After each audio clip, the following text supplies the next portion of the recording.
এখন আমি বানাবো ম্যাঙ্গো স্টিক রাইস অথবা স্টিক রাইস অফ ম্যাঙ্গো।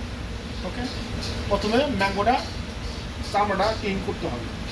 তো অলরেডি আমি করে ফেলছি। এরপর ছোটো ছোটো করে কাটতে হবে। অলরেডি আমি কেটেও রাখছি।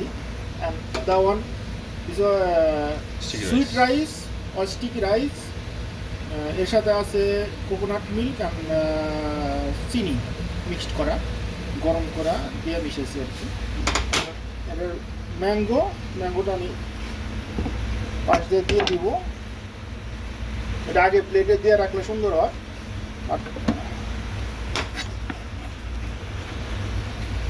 এটা আগে প্লেটে দিয়ে রাখলে সুন্দর হয়।